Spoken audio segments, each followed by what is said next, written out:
Chapter 18. Dattatreya continued.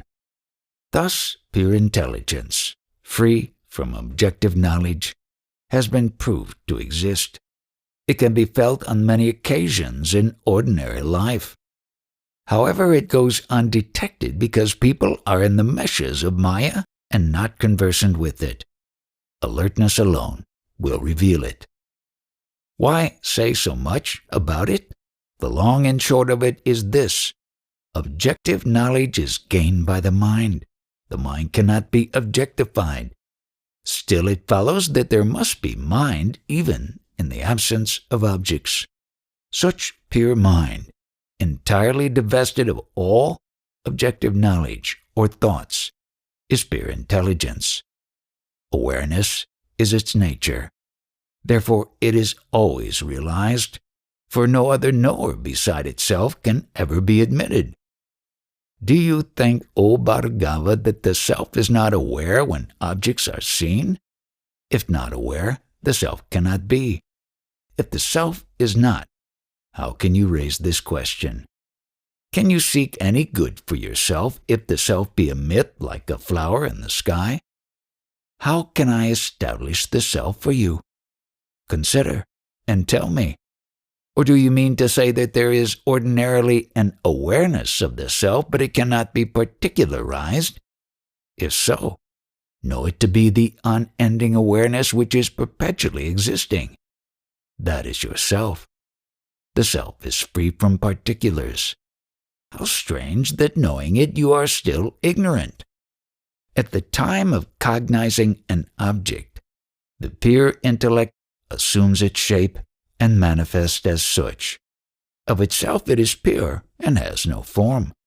Objective knowledge is thus a particularized section of pure intelligence. The self is ever shining, unparticularized, unblemished ordinary existence, self-aware and self-sufficient. If you say that the body, etc., usually appear as the self, I tell you that they are only the play thoughts and nothing more. For think well and observe carefully. When you see a pot, are you aware that it is yourself, like the body? No, your body is no less a thought and appearance in consciousness than the pot. Then why should the body alone be confused with the self? If you argue that there is no harm or mistake in identifying the body with the self, because it is no worse than glorifying a part instead of the whole, I tell you, do not confine such glorification to one part only, to the exclusion of all others. Extend it right through and glorify the whole universe as the self. In that case, there will be no confusion of the object with the subject, and you will always remain as the subject. For the self is always self-resplendent and one without a second, and it displays diversities of phenomena as a mirror its reflections. Therefore, rule out creation as a mere thought or series of thoughts, and realize the non-dual residual pure intelligence as the self. If the body and creation are transcended, and the self realized even once, there ensues that wisdom which will eradicate ignorance and override the cycle of births and deaths. Moksha, liberation, is not to be sought in heavens, on earth, or in the nether regions. It is synonymous with self-realization. Moksha is not anything to be got afresh, for it is already there only to be realized. Such realization arises with the elimination of ignorance.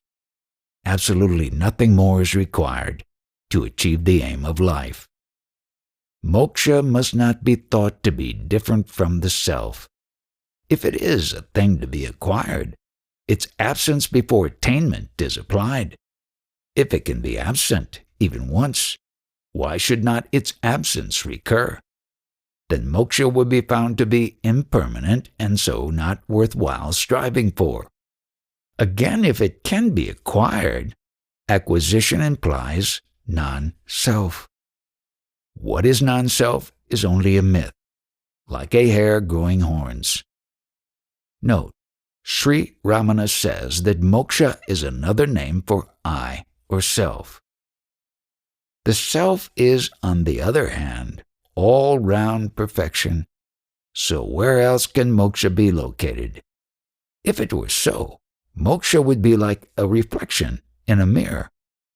The popular idea is that moksha is release from bondage, meaning destruction of ignorance. Ignorance is itself a form of thought. Destruction is its absence. To bring about its absence is only another form of thought. So then, on investigation, the whole statement gets involved and becomes meaningless. For a thought cannot be destroyed and still be a thought.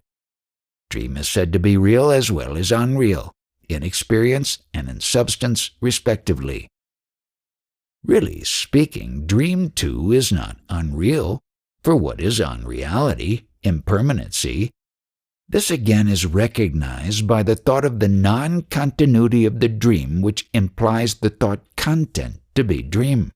Is it truly non-continuous then? The intellect being always continuous, there cannot be a moment of the non-existence of anything. So then, even at the moment of thinking, the absence of a thing, that thing really exists in the mind, and so it is real and not unreal. All objects are, however, non-existent when not contemplated by the mind. But reality is determined by the being or non-being which cannot be ascertained by the mind, because its denial implies the formation of the mental image of the denied thing, and it is absurd to deny its existence. In the absence of denial, the thing must be, and so everything is. Thus, the existence of pure intelligence is proved by its manifestation as all else, and thus moksha cannot be exterior to the self, anything to be gathered, acquired, or assimilated.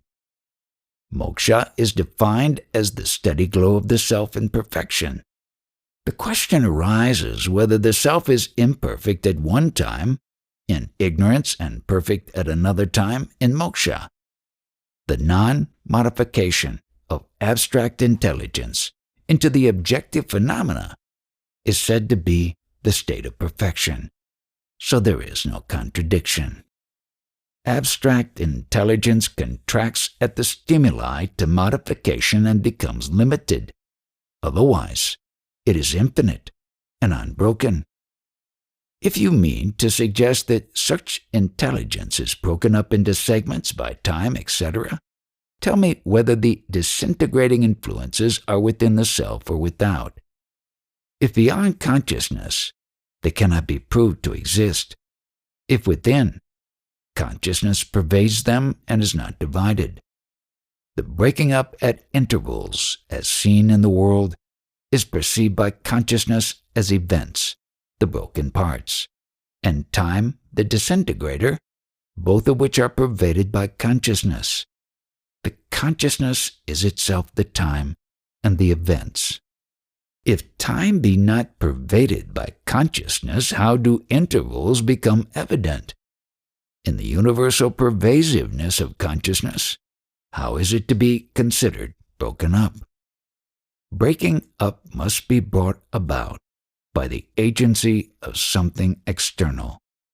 But anything beyond the pale of consciousness cannot be even maintained or discussed, nor can it be granted that the disintegrating factor is made visible by its effects of division while it still evades intelligence in its entirety. For that is to say that it exists so far as its effect is concerned and does not exist in other ways, which is absurd. Therefore, even the concept of the exterior must lie within the bounds of consciousness, of avyakta in sleep or exterior in the scheme of creation. Similarly, all that is known and knowable must also lie within. In view of this conclusion, how can the container be split up by the contained? Investigate the truth on these lines, Rama. Being within, the universe cannot be different from consciousness, for you know that two things cannot coexist within the same limits. If they do, intermingling is the result. However, the universe maintains its distinctness because it is like a reflection in the mirror of consciousness. As regards the appearance of avyakta, or exterior, in the scheme of creation which was traced to the root cause of ignorance, how can manifestation in it be real? Their reality must be associated with the fact of their being of the nature of consciousness, the self.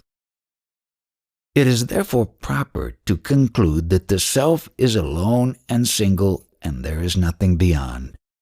When Dattatreya had finished, Parasurama asked further, "O Lord, I find it difficult to follow your reasoning when you say that abstract intelligence, being only one, yet manifest as the diverse objects of creation, the two entities, the cognizer and the cognized object, are distinct and separate. Of these, the cognizer, namely consciousness, may be self-luminous, illumining the objects. Just as objects stand apart from light, so the universe seems apart from the intelligent principle. Experience does not reveal the identity of the two. Furthermore, you are confirming the statement of Janaka as regards Samadhi. Janaka has said, mind divested of thoughts becomes pure and is identical with the self, and further, that alone destroys ignorance.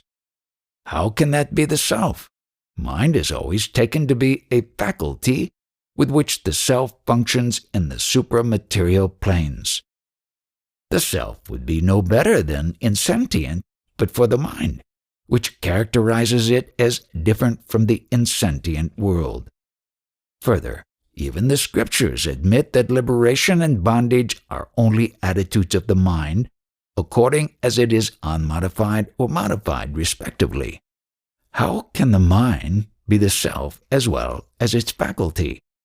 Again, granting that the world is an image on the mirror of consciousness, the fact of its perfection is there, so the non-duality of consciousness does not follow. There are hallucinations known like a rope mistaken for a serpent. Hallucination is not correct knowledge, but it does not end the duality attendant on its perception. Still again, unreal images cannot serve any useful purpose, whereas the universe is enduring and full of purpose. Tell me how you assert it to be unreal, thus establishing the non-duality of the Supreme? Furthermore, if the world itself is unreal, how does that unreality happen to distinguish between fact and hallucination in the affairs of life? Still more, how does everybody happen to have the same hallucination of mistaking the unreal phenomena for reality? All these doubts are troubling me. Please clear them for me." Dattatreya the omniscient heard these questions and was pleased with them. Then he proceeded to answer, "You have done well, Parasurama, to ask these questions, although not for the first time. They must be examined until one is thoroughly convinced. How can the Guru himself anticipate all the doubts of the disciple unless he states them clearly? There are different grades of mind and different temperaments too. How can clear knowledge be gained if one's doubts are not raised to be met? The student with an analytical turn of mind gains deep-seated knowledge. His questions help him towards depth of knowledge. The unquestioning student is of no use. The earnest student is recognized by his questions. Consciousness is one and non-dual, but shines as if diversified, like the clean surface of a mirror reflecting variegated colors. Note how the mind, unmodified in sleep, remaining single and blank, is later modified by dream and manifest as the dream world. Similarly, the one consciousness, Sri Tripura, flashes forth as the various phenomena of the universe. The cognizer and the cognized objects are seen in dream also. Even a blind man without sight perceives objects. How does he do so unless by mental perception? Can anything be known at any time or place in the absence of the light of the mind? There can be no images in the absence of a mirror, for the images are not apart from the mirror. Similarly, nothing is cognizable if it lies beyond the pale of the cognizing principle. For the same reason I say that the mind cannot lie apart from intelligence in the abstract. Just as the cognizer, cognition, and the cognized are identified with the mind in dream, so also the seer, the sight, and the phenomena are identical with the mind in the wakeful state. Just as an axe was created in the dream for felling a tree, which is the purpose for which it was designed, so is the mind said to be the faculty for giving perception. But Rama, the faculty can be only of the same degree of reality as the action itself. For was anyone injured at any time by a human horn? The action and the instrument must clearly be of the same degree of truth. Since the action itself is unreal, can the mind, the faculty, be real? So, Rama, there is no faculty known as the mind. Mind is only surmised for the location of the dream subject, dream vision, and dream objects. Its reality is of the same order as that of a dream. Pure intelligence is quite unblemished. Mind and other faculties are mere fabrications for enabling transactions to continue, which however go on because the Absolute is self-sufficient and manifest as subject and objects. The same is often pure and unqualified, as in the aforesaid momentary Samadhi. I shall explain to you further.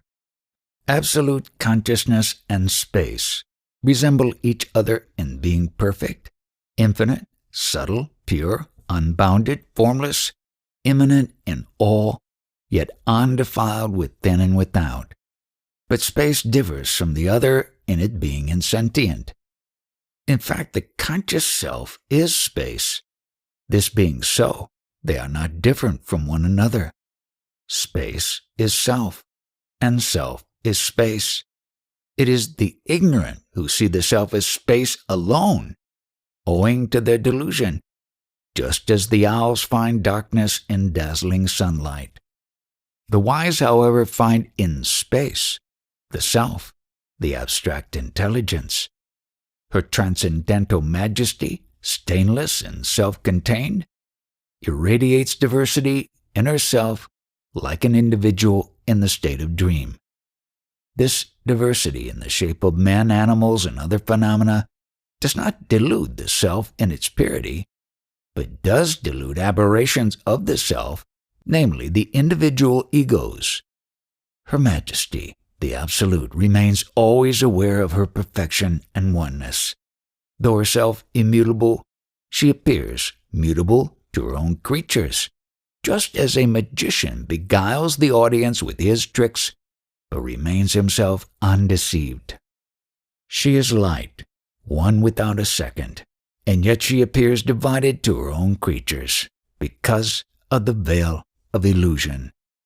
Just as the magician's tricks delude the audience alone and not himself, so also the veiling of Maya affects the creatures and not the Creator. When the individuals are held in the meshes of Maya, they see diversity and also discuss Maya. This Maya is the dynamic aspect of the latent self-sufficiency of the Supreme and is unfailing. See how yogis, charmers, and magicians remain confident and sure without revealing themselves, and yet play upon the imagination of others seeking to achieve the impossible? Division in the Absolute amounts to contraction within particular limits under the guise of the ego, which is usually termed imperfection or ignorance. In this manner Bhargava has the Absolute invested its own pure and independent self with ignorance, and seems to be iridescent with its different entities. Hence, the identity of space with the self is not apparent to the learned, because they are incapable of investigating the self with a steady mind, for the mind is diverted by its inherent disposition to go outward. Second-hand knowledge of the self gathered from books or gurus can never emancipate a man until its truth is rightly investigated and applied to himself. Direct realization alone will do that. Therefore, follow my advice and realize yourself, turning the mind inward. She who is the transcendental consciousness creating all and comprising their essence is pure radiance and therefore devoid of anything insentient. She reposes in her own self, undefiled by the ego. The insentient cannot exist of themselves but depend on intelligence for their recognition and definition. They cannot shine by their own merit and reveal their own existence. They have, therefore, no repose. But pure intelligence is absolute, shines by itself and feels its own existence without any extraneous aids. Since it is self-radiant, it is self-reposed. Such is the perfect I, the transcendental I, which is not present in insentient creation. Because the aggregate of all phenomena is of pure intelligence, the supreme, and there is nothing beyond her orbit, there cannot possibly be anything to divide her into sectors, and so she is unbroken, continuous, like a mirror reflecting images. How are divisor and division possible for the Absolute? Such freedom from disintegration is perfection, and the self-radiance of such perfectionness is the unbroken I consciousness, known as self-repose, the eternal, immanent, unique, and homogeneous essence. Though descriptions of and statements about the Supreme differ according to the aspects emphasized, yet she is simply self-sufficiency, energy and abstract, unbroken, the single essential being, all unified into one, just as light and heat go to make fire.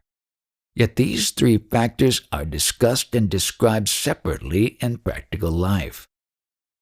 Such is the power called Maya, capable of accomplishing the impossible and remaining undefiled, notwithstanding her manifested diversity as phenomena resembling a mirror and its images.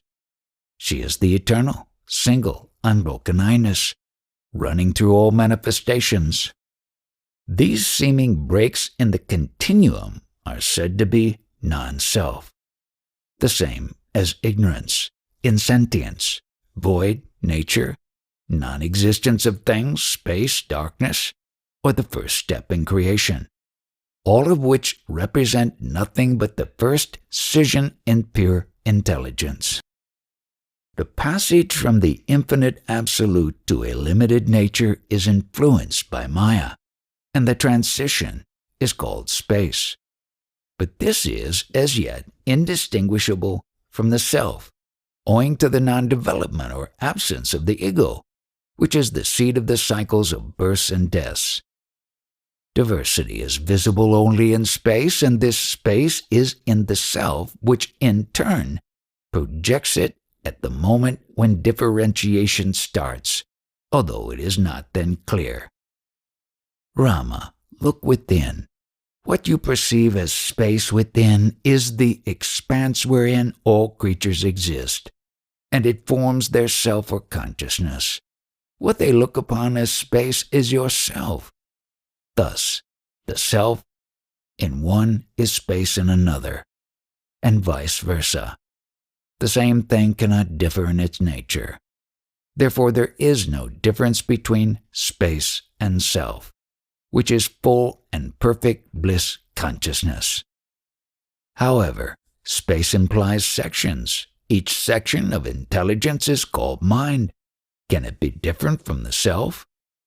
Pure intelligence contaminated with inanimate excrescences is called jiva, or the individual, whose faculty for discrimination is consistent with its self-imposed limitations and is called mind. Thus, in the transition from the absolute to the individual, space is the first veil cast off. The clear, concentrated self becomes pure, tenuous, susceptible space in which hard, dense, crowded, or slender things are conceived. They manifest as the 5 elements of which the body is composed. The individual then encases himself in the body like a silkworm in its cocoon. Thus the Absolute shines as awareness in the body, namely, I am the body, just as a candle lights the covering globe. The individual consciousness is thus found to be only the radiance of the self reflected in the body, which it illumines like an enclosed lamp, illumining the interior of its cover. Just as the light of the lamp spreads out through holes made in the cover, so also the light of intelligence extends from within through the senses to the external world. Consciousness, being absolute and all-pervading like space, cannot go out through the senses, but still its light extending as space presents certain phenomena, and this cognition amounts to lifting the veil of darkness to that extent. This is said to be the function of mind.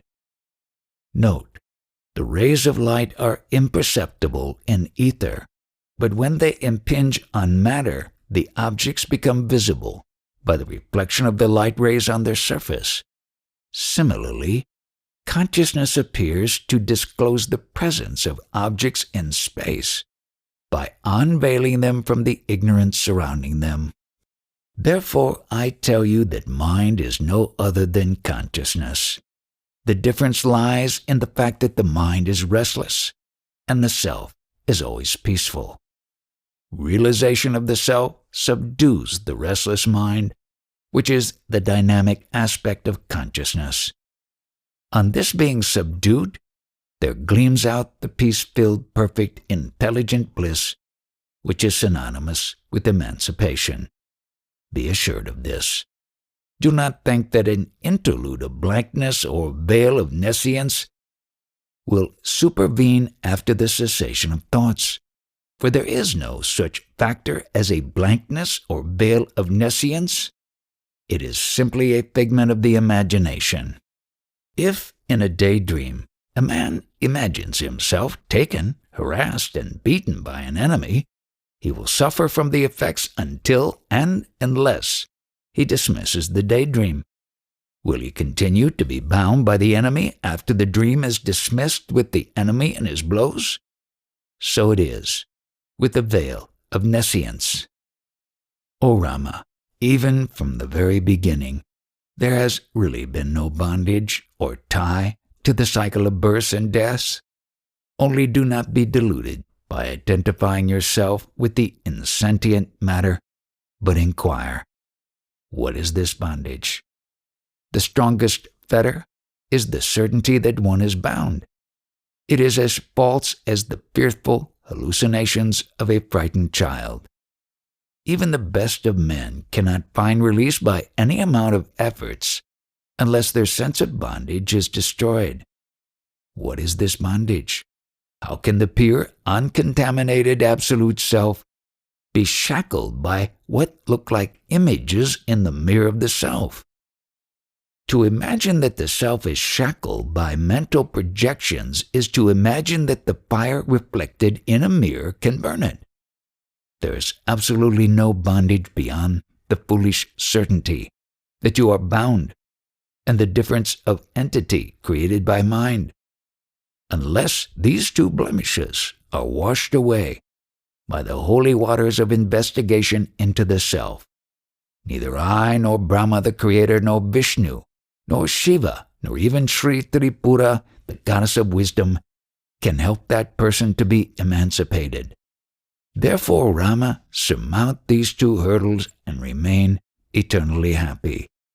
the mind will shine as the self.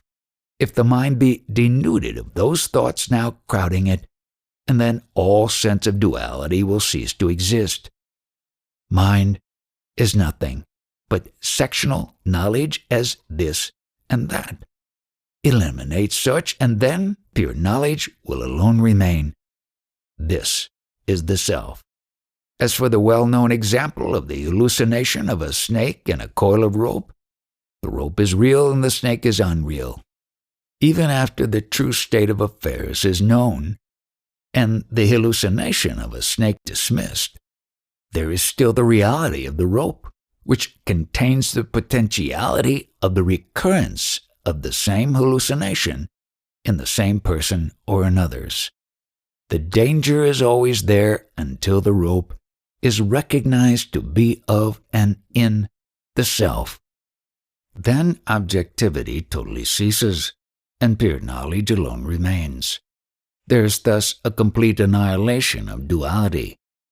The sense of duality persists because there is a conviction of the purposefulness of the objective world. But such purposefulness and even durability is experienced even in dreams. The difference between dreams and the wakeful state lies in the fact that in the waking state the dream is determined to be false, whereas in the dream the waking state is not so determined. Therefore the waking state is universally taken to be real. But this is wrong. For do you not experience the same extent of permanency and purposefulness in dreams as in the wakeful state? Wakeful consciousness does not intervene in dreams, nor does dream consciousness intervene in the wakeful state, while the two factors enduring nature and purposefulness are common to both. Examine your past dreams and past waking experiences in the light of these facts and see for yourself. Again, note the appearance of reality in magical phenomena and the seemingly purposeful actions of magical creations. Does reality rest on the slender basis of such appearances? The confusion is due to want of discrimination between the real and the unreal among ignorant folk. Ignorantly indeed do they say that the wakeful universe is real. Reality must endure forever and ever. Consciousness either is or is not. In the former case it is obvious, and in the latter it is implied, for the conception of its absence implies consciousness. Therefore, consciousness cannot be established to be transitory. It is permanent, and therefore real. Insentient matter is diverse in nature, and its impermanency obvious. For one object excludes all others. But can you conceive the absence of consciousness anywhere or at any time? If you say that there is no awareness in your sleep, tell me how you know that period, or again, how you know you are not aware. If absolutely unaware, you would not now be able to say, I was not aware. How was this unawareness illumined for you? Therefore you cannot escape the conclusion that there must be consciousness even to know its unawareness also. So there is no moment when consciousness is not. I shall now tell you briefly the difference between reality and unreality. The existence of reality is self-evident and does not require other aids to reveal it. Unreality is the contrary. If you say, however, that a thing is real until and unless its existence is contradicted, consider the example of the coil of rope being mistaken for a snake. The fancied snake would, according to you, be real in the interval antecedent to correct knowledge, but that is absurd. Furthermore, if contradiction means non-existence, the mental image of the thing contradicted must be admitted, and that means the thing verbally denied is mentally admitted. Therefore, contradiction leads one nowhere and does not determine the unreality of a thing. Nor does the appearance of a thing determine its reality. Appearance and contradiction are both intermediate. According to me, there is nothing beyond the range of consciousness. Even the consciousness that there is nothing cannot exist. Therefore, he who denies consciousness must be nothing but a dry logician. He may as well deny himself and say, I am not. Then who speaks, and what does he say? If he who denies himself out of incompetence and stupidity can teach others and remove their ignorance by the force of his logic, then this rock before me could equally do the same. Therefore, the appearance of a thing and its utility do not determine the reality of a thing or otherwise. All knowledge is secondary and unreliable. There is no doubt about it. The greatest of all delusions is the conviction that knowledge is not a delusion. A hallucination holds the field in the interval antecedent to correct knowledge in the same way as it does when we mistake a shining mother of pearl for a piece of silver. So also the mistake of the reality of the universe persists until primary and basic self-knowledge is realized. This false sense is universal, like the blue color of the sky, and it will end simultaneously with the realization of pure intelligence. I have now answered your questions. Do not waver, but make up your mind at once. I shall enlighten you further on the point you raised with regard to the activities of nyanis, sages. Nyanis may be classified as 1, the best, 2, the middle class, and 3, the lowest. Of these, the last know the self and yet are influenced by the pleasures and pains accruing to them according to their prarabdha, past karma. Nyanis of the higher order, even while reaping the fruits of their past karma, are, however, firmer in their internal happiness, like men inebriated with drink. Jnanis of the highest order are never detached from the enjoyment of their bliss, even if confronted with 1,000,000 times more prarabdha. They are not surprised at the most unnatural and miraculous happenings. They are not elated by the greatest pleasures, nor depressed by the worst miseries. They are always peaceful and calm within, although they appear to act like common folk. These differences are due to the differences in their intellects and to the degrees of development of jnana, wisdom. Their activities depend on their predispositions as determined by their past karma, but all their actions are like those of a drunken man. Thus ends the 18th chapter in Tripura Rahasya. Chapter 19. After having heard Sri Dattatreya speak thus, Parasurama asked him further questions regarding the conduct and activities of the nyanis. Lord, please tell me clearly how intellects differ according to the stages of jnana, wisdom. Is not wisdom of one kind alone, being simply the revelation of the self? Moksha, emancipation, is the simple unfolding of the self and is alone to be sought. How can it be dependent on stages of development according to mental predispositions? Do the methods also differ in the same way? Thus asked again, Sri Datta, the ocean of mercy, began to answer his questions. I shall now tell you the secret of it all. There is no difference in the methods, nor does jnana differ in fact. The fruits differ according to the grades of accomplishment. The same extends through several births, and on its completion, jnana easily unfolds itself. The degree of efforts is according to the stage of incompleteness brought over from past births. However, jnana is eternal and no effort is really needed. Because it is already there and needs no accomplishment, jnana is pure intelligence, the same as consciousness, which is ever self-radiant. What kind of effort can avail to disclose the eternally self-resplendent consciousness? Being coated with the thick crust of infinite vasanas, dispositions, it is not easily perceived. The encrustation must first be soaked in the running steam of mind control and carefully scraped off with the sharp chisel of investigation.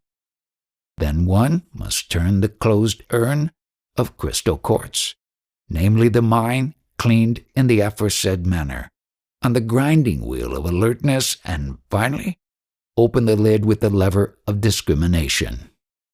Lo, the gem enclosed within is now reached, and that is all. Thus you see, Rama, that all efforts are to be directed to cleaning up the mental impressions of predispositions. Intellects are the cumulative effects of the predispositions acquired by karma. Effort is necessary so long as the predispositions continue to sway the intellect. The dispositions are countless, but I shall enumerate a few of the most important. They are roughly classified in 3 groups, namely 1. Aparadha, fault, 2. Kama, action, and 3. Kama, desire. The disposition typical of the first group is diffidence towards the teachings of the Guru and the holy books, which is the surest way to degeneration. Misunderstanding of the teachings due to assertiveness or pride is a phase of diffidence and stands in the way of realization for learned pandits and others. Association with the wise and the study of holy books cannot remove this misunderstanding. They maintain that there is no reality transcending the world. Even if there were, it cannot be known. If one claims to know it, it is an illusion of the mind. For how can knowledge make a person free from misery or help his emancipation? They have many more doubts and wrong notions. So much about the first group. There are many more persons who cannot, however, well taught, grasp the teachings. Their minds are too much cramped with predispositions to be susceptible to subtle truths. They form the second group, the victims of past actions, unable to enter the stage of contemplation necessary for annihilating the Vasanas. The third group is the most common, consisting of the victims of desire, who are always obsessed with the sense of duty, i.e., the desire to work for some ends. Desires are too numerous to count, since they rise up endlessly like waves in the ocean. Even if the stars are numbered, desires are not. The desires of even a single individual are countless. And what about the totality of them? Each desire is too vast to be satisfied because it is insatiable, too strong to be resisted, and too subtle to be eluded.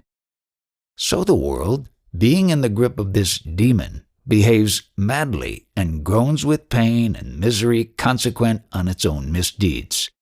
That person who is shielded by desirelessness, dispassion, and safe from the wiles of the monster of desire, can alone rise to happiness.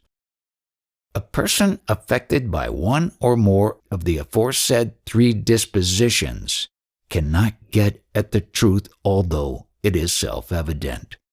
Therefore, I tell you that all efforts are directed towards the eradication of these innate tendencies. The first of them, fault, comes to an end on respectfully replacing one's faith in holy books and the Master. The second, action, may be ended only by divine grace, which may descend on the person in this birth or in any later incarnation. There is no other hope for it. The third must be gradually dealt with by dispassion, discrimination, worship of God, study of holy scriptures, learning from the wise, investigation into the self, and so on. Efforts to overcome these obstacles. These obstacles are more or less according as the obstacles are greater or lesser. The most important of the qualifications is the desire for emancipation. Nothing can be achieved without it. Study of philosophy and discussion on the subject with others are thoroughly useless, being no better than the study of arts. For the matter of that, one might as well hope for salvation by a study of sculpture and the practice of that art.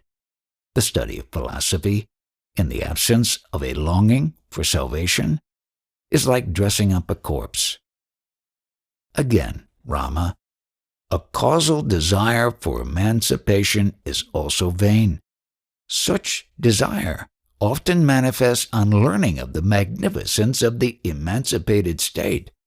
It is common to all but never brings about any abiding results. Therefore, a passing desire is worthless. The desire must be strong and abiding in order that it may bear fruit. The effects are in proportion to the intensity and duration of the desire. The desire must be accompanied by efforts for the accomplishment of the purpose. Then only will there be concerted effort. Just as a man, scalded by fire, runs immediately in search of soothing unguents and does not waste his time in other pursuits, so also must the aspirant run after emancipation to the exclusion of all other pursuits.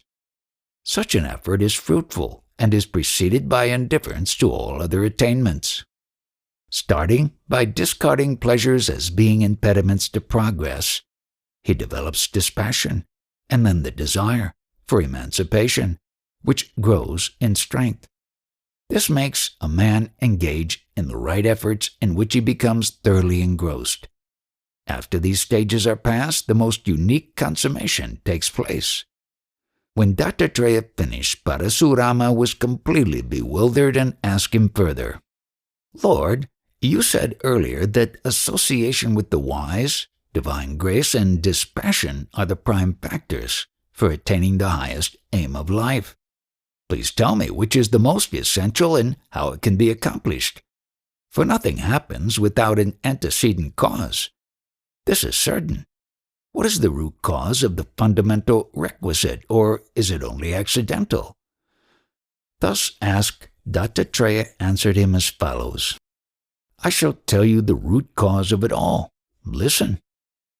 Her transcendental majesty, the absolute consciousness, being self-contained, originally pictured the whole universe in her being, like images in a mirror. She took on the individuality named Hiranyagarbha, the creator, and considering the predispositions of the egos enclosed in that egg, Hiranyagarbha, she enfolded the scriptures, the reservoirs of sublime truths, for the fulfillment of desires. Since the embryonic individuals were full of unfulfilled desires, Hiranyagarbha began to think out the means of their fulfillment. He elaborated a scheme of cause and effect, of actions and fruits, and consequently the individuals were born later to revolve in that wheel of cause and effect. They take different shapes and are placed in different environments consistent with their predispositions. After passing through innumerable species, the individual evolves as a human being, owing to the merit he has accumulated. At first, he will take to selfish pursuits. With growing desire, he will seek the unobstructed fulfillment of mighty ambitions. But in due course, the methods advocated in holy books will be adopted. Failures are inevitable everywhere. Disappointments result. Expert advice is sought. Such advice will be forthcoming only from a man living in unbroken beatitude. Such a sage will in due course initiate the seeker in divine magnificence. The initiate's accumulated merits, reinforced by association with the wise and by divine grace, make him persist in the course, and gradually take him step by step to the highest pinnacle of happiness. Now you see how association with the wise is said to be the root cause of all that is good. This happens partly through the accumulated merits of the person and partly through his unselfish devotion to God, but always as if by accident, like a fruit which has suddenly fallen from the void. Therefore, the goal of life being dependent on so many causes, there is variety in its attainment, either according to the intellect or the predispositions of the person. The state of the jnani also differs according as his efforts have been great or less. Proportionately slight effort is enough for erasing slight vasanas. He whose mind has been made pure by good deeds in successive past incarnations gains supreme results quite out of proportion to the little effort he may make, as with Janaka. The glimpse of Niana, realization, gained by one whose mind is crowded with dense vasanas accumulated in past incarnations, does not suffice to override one's deep-rooted ignorance. Such a one is obliged to practice Samadhi, nididhyasana or control of mind and contemplation, in successive bursts for effective and final realization. Thus there are seen to be different classes of sages. O Zion of Brigu's lineage, there are apparent differences in the characteristics of nyanis, caused by the aspects and attitudes of intellect and the varieties in its activities. Such differences are quite obvious in Brahma the creator, Vishnu the preserver, and Shiva the destroyer, who are jnanis by nature. That does not mean that jnana, realization, admits of variety. These attitudes depend on their vasanas, dispositions, and environments. They are lords of the universe and all-knowing. Their jnana is pure and uncontaminated by what they do. Whether a jnani is fair or dark in complexion, his jnana neither shares these qualities nor the qualities of the mind. See the difference in the three sons of Atri, namely Durvasa, said to be of the aspect of Shiva and reputed to be exceedingly irritable; Chandra, the moon, of the aspect of Brahma and reputed to be the husband of the 27 constellations who are in their turn daughters of Daksa; and myself, Dattatreya, of the aspect of Sriman Narayana or Vishnu, reputed to be the ideal of saints roaming nude in the forest, etc. Vashishta, one of the greatest rishis, well known as the family preceptor of the solar line of kings, never fails in the strictest adherence to duty, as prescribed by the scriptures, whereas Sanaka, Sananda, Sanutsujata, and Sanakumara, 4 sons born of Brahma's volition and instructed by Narada, are types of ascetics totally indifferent to any action, including religious rites. Narada is the ideal of bhakti, devotion to God. Bhargava Shukra, the well-known preceptor of asuras, who incessantly fight against the gods, supports the enemies of the gods, whereas the equally great sage Brihaspati, Jupiter, the preceptor of gods, supports the gods against their enemies. Vyasa is ever busy in codifying the Vedas and in propagating their truth in the shape of the Mahabharata, the Puranas, and the Upa-Puranas. Janaka, famous as the ascetic king, Jadabharata looking like an idiot, and many others. Note, Jadabharata was a great king who, according to the custom of the great Kshatriya emperors, abdicated his throne in favor of his son when he attained his majority and retired into the forest to do penance. On one occasion, hearing the roar of a lion, a deer, in an advanced state of pregnancy, took fright and leaped across the stream. Her womb was disturbed, and she landed on the other shore with her young one in its placenta and dropped dead. The royal hermit took pity on the little thing, washed it, took it in his hands, and returned to the hermitage. The baby deer was carefully tended and remained always by its master's side. The hermit and the deer grew fond of each other. After some time, the hermit knew that he was dying and became anxious about the safety of the deer in the forest after his death. He died with that thought and consequently reincarnated as a deer. Being a sage with a pious disposition, the reincarnate deer was placed in a holy environment, retaining knowledge of its past. So it did not associate with its species, but remained close to a hermitage, listening to the chanting of the Vedas and discussions on philosophy.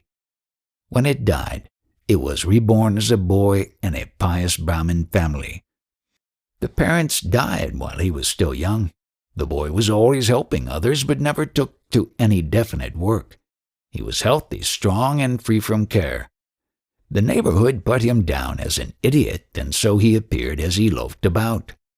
One night, the ruling chief of Sabira passed in a palanquin. He was in haste to reach a renowned sage who lived in another province.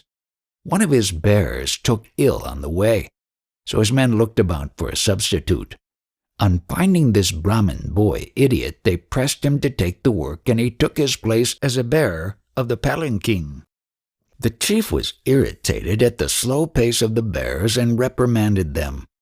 Even after repeated warnings, the pace continued to be slow, and the chief was wild with rage. He alighted from the palanquin and found the new recruit to be a culprit who was then thrashed and ordered to hasten. Still there was no improvement, and the chief chided him again, but could make no impression on the idiot. The chief was exasperated, got down once again and remonstrated with him, but he received a reply which astonished him, and further conversation convinced the chief of the idiot's greatness. So the chief became the disciple of Jadabharata, the idiot. There are so many others with individual characteristics such as Chyavana, Yajnavalkya, Visvamitra, etc. The secret is this. Note, Chyavana. A king once went with the royal family and retinue for a pleasure trip into a forest which was famous as the habitation of a remarkable sage. Chyavana by name. The young princess was playing with her companion. She came across what looked like an anthill and put a spike into one of its holes. Blood came out. She took fright and returned to the elder members of the family, but did not disclose her prank to any of them. When they had all returned home, the king and many others fell ill.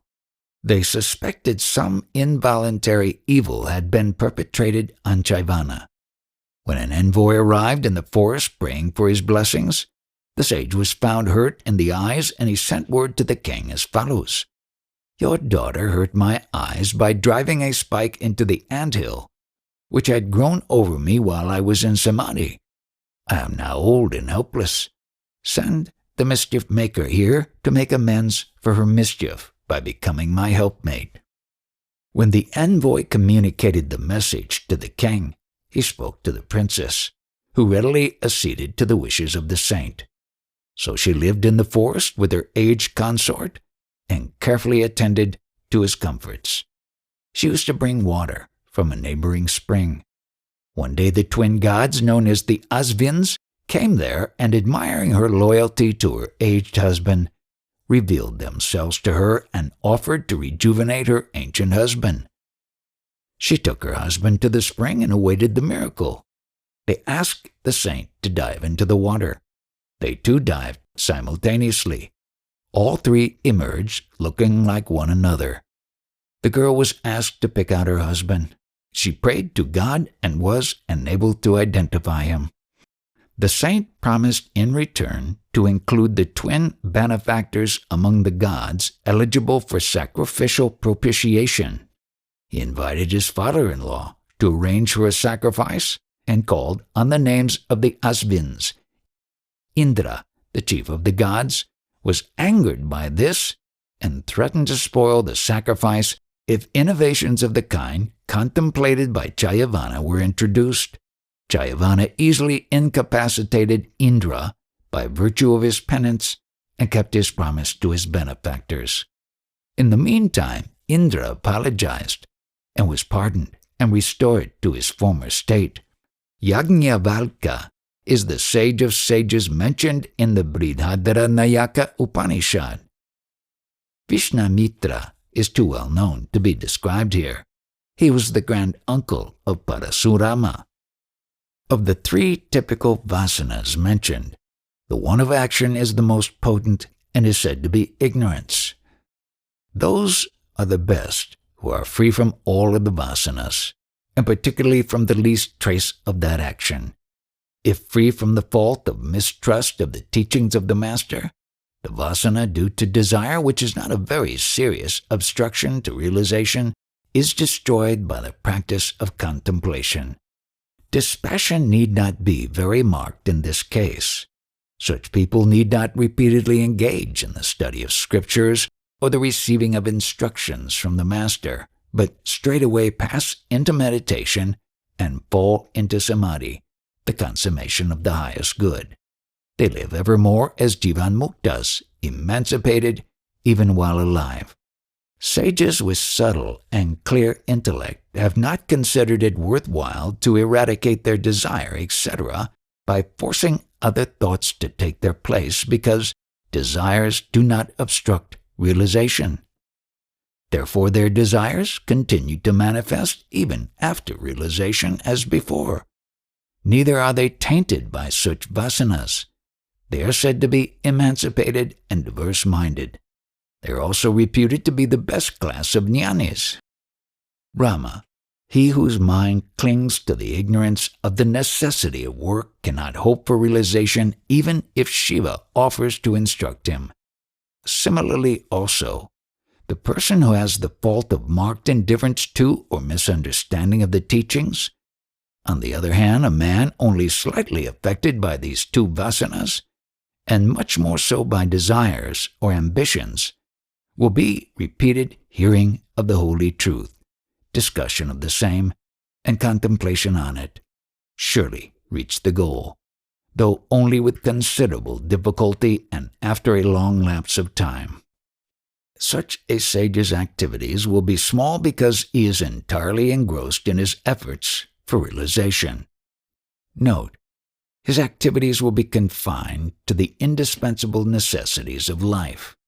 A sage of this class has, by his long practice and rigorous discipline, controlled his mind so well that predispositions are totally eradicated and the mind is as if dead. He belongs to the middle class in the scheme of classification of sages and is said to be a sage without mind. The last class and the least among the sages are those whose practice and discipline are not perfect enough to destroy mental predispositions. Their minds are still active, and the sages are said to be associated with their minds. They are barely nyanis, and are not jivan muktas as are the other two classes. They appear to share the pleasures and pains of life like any other man, and will continue to do so till the end of their lives. They will be emancipated after death. Prarabdha, past karma, is totally powerless with the middle class, who have destroyed their minds by continued practice. The mind is the soil in which the seed, namely prarabdha, sprouts into pleasures and pains of life. If the soil is barren, the seed loses its sprouting power by long storage and becomes useless.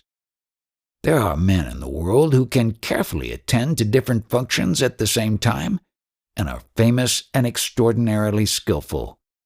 Again, some people attend to work as they are walking and conversing, while a teacher has an eye upon each student in the classroom and exercises control over them all. Or you yourself knew Karta Viryarjuna, who wielded different weapons in his 1,000 hands and fought with you using all of them skillfully and simultaneously. In all these cases, a single mind assumes different shapes to suit the different functions at the same time. Similarly, the mind of the best among jnanis is only the self, and yet manifests as all without suffering any change in its eternal blissful nature as the self. They are therefore many-minded. Note, Karta Viryarjuna was the chief of the Haihayas, who were the sworn enemies of Parasurama.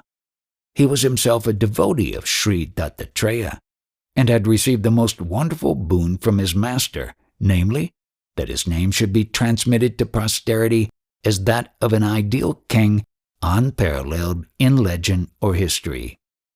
His reign was indeed remarkable, and his prowess was unequaled, much less excelled. Still, as destiny would have it, he was challenged by Parasurama and killed in battle. The Prarabdha of Jnanis is still active and sprouts in the mind, but only to be burnt up by the steady flame of Niana. Pleasure or pain is due to the dwelling of the mind on occurrences. But if these are scorched at their source, how can there be pain or pleasure? Nyanis of the highest order, however, are seen to be active because they voluntarily bring out the vasanas from the depth of the mind and allow them to run out. Their action is similar to that of a father sporting with his child, moving its dowels, laughing at the imagined victory of one dowel over another, and appearing to grieve over the injury to another, and so on. So the many-minded sages have pleasure or pain from work. The vasanas, not inimical to realization, are not weeded out by the best class of nyanis because they cannot seek new ones to crowd the old out. Therefore the old ones continue until they are exhausted, and thus you find among them some highly irritable, some lustful, and others pious and dutiful, and so on. Now, the lowest order of nyanis, still under the influence of their minds, knows that there is no truth in the objective universe. Their samadhi is not different from that of the rest. What is samadhi? Samadhi is being aware of the self and nothing else. That is to say, it should not be confounded with the nirvikalpa, undifferentiated state, for this state of samadhi is very common and frequent, as has been pointed out in the case of momentary samadhis. Everyone is experiencing the nirvikalpa state, though unknowingly. But what is the use of such unrecognized samadhis? A similar state becomes possible to the Hatha yogis also. This experience alone does not confer any lasting benefit, but one may apply the experience to the practical affairs of life. Samadhi can only be such and such alone. Sahaja samadhi is meant here. Commentary. Samadhi. Aspirants may be Niana yogis or Hatha yogis. The former learn the truth from the scriptures and a guru, cogitate and understand it clearly. Later they contemplate the truth and again samadhi. The wise say that samadhi is the control resulting from the application of the experienced truth, the awareness of the self, to the practical affairs of life. The samadhi is possible only for jnana yogis. The Hatha yogis are of two kinds. The one, intent on eliminating all perturbations of the mind, starts with the elimination of the non-self and gradually of all mental vacillations. This requires very long and determined practice, which becomes his second nature, and the yogi remains perfectly unagitated. The other practices the 6 preliminary exercises and then controls the breath, pranayama, until he can make the air enter the sushumna nadi. Since the earlier effort is considerable owing to control of breath, there is a heavy strain which is suddenly relieved by the entry of air in the sushumna. The resulting happiness is comparable to that of a man suddenly relieved of a pressing load on his back. His mind is similar to that of a man in a swoon or a state of intoxication. Both classes of Hatha yogis experience a happiness similar to that of deep slumber. A Niana yogi, on the other hand, has theoretical knowledge of the self, for he has heard it from the guru and learnt it from the shastras, and has further cogitated upon the teachings. Therefore the veil of ignorance is drawn off from him even before the consummation of samadhi. The substratum of consciousness free from thoughts of external phenomena is distinguished by him like a mirror reflecting images.